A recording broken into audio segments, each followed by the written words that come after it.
Deuteronomy 11, New American Standard Version. You shall therefore love the Lord your God, and always keep his directive, his statutes, his ordinances, and his commandments. Know this day that I am not speaking with your sons who have not known and who have not yet seen the discipline of the Lord your God, his greatness, his mighty hand, his outstretched arm, and his signs and his works which he did in the midst of Egypt to Pharaoh, the king of Egypt, and to all his land, and what he did to Egypt's armies, to its horses and its chariots, when he made the water of the Red Sea engulf them while they were pursuing you, and the Lord completely eliminated them, and what he did to you in the wilderness until you came to this place, and what he did to Dathan and Abiram, the sons of Eliab, the sons of Reuben, when the earth opened its mouth and swallowed them, their households, their tents, and every living thing that followed them among all Israel. But your own eyes have seen all the great works of the Lord which he did. You shall therefore keep every commandment which I am commanding you today, so that you may be strong and go in and take possession of the land into which you are about to cross to possess it, and so that you may prolong your days on the land which the Lord swore to your fathers to give them, and to their descendants, a land flowing with milk and honey. For the land into which you are entering to possess it, it is not like the land of Egypt from which you came, where you used to sow your seed and water it by your foot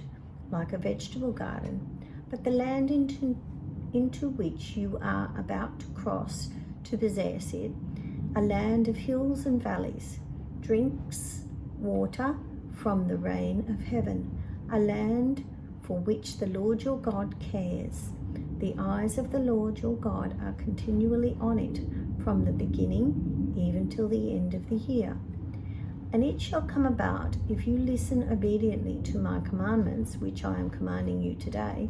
to love the Lord your God, and to serve him with all your heart and with all your soul, so that he will provide rain for your land in its season, the early and late rain, so that you may gather your grain, your new wine, and your oil. He will also provide grass in your field for your cattle, and you will eat and be satisfied. Beware that your hearts are not easily deceived, and that you do not turn away and serve other gods and worship them. Otherwise, the anger of the Lord will be kindled against you, and he will shut up the sky so that there will be no rain, and the ground will not yield its produce. Then you will quickly perish from the good land which the Lord is giving you. You shall therefore take these words of mine to heart and to soul, and you shall tie them as a sign on your hand, and they shall be as frontlets on your forehead. You shall also teach them to your sons, speaking of them when you sit in your house, when you walk along the road, when you lie down, and when you get up. And you shall write them on the doorposts of your house and on your gates, so that your days and the days of your sons may be increased on the land which the Lord swore to your fathers to give them, as long as the heavens are above the earth. For if you are careful to keep all this commandment which I am commanding you to do, to love the Lord your God, to walk in all his ways and cling to him, then the Lord will dispossess all the nations from you, and you will dispossess nations greater and mightier than you. Every place on which the sole of your foot steps shall be yours. Your border will be from the wilderness to Lebanon, and from the river Euphrates, as far as the western sea. No one will be able to stand against you. The Lord your God will instill the dread of you and the fear of you in all the land on which you set foot, just as he has spoken to you. See, I am placing before you today a blessing and a curse. The blessing, if you listen to the commandments of the Lord your God, which I am commanding you today, and the curse if you do not listen to the commandments of the Lord your God,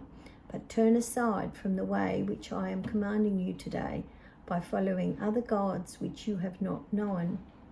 And it shall come about, when the Lord your God brings you into the land where you are entering to possess it, that you shall place the blessing on Mount Gerizim and the curse on Mount Ebal. Are they not across the Jordan, west of the road towards the sunset, in the land of the Canaanites, who live in Arabah, opposite Gilgal, beside the oaks of Morah? For you are about to cross the Jordan to go in to take possession of the land which the Lord your God is giving you, and you shall possess it and live in it, and you shall be careful to do all the statutes and the judgments which I am placing before you today.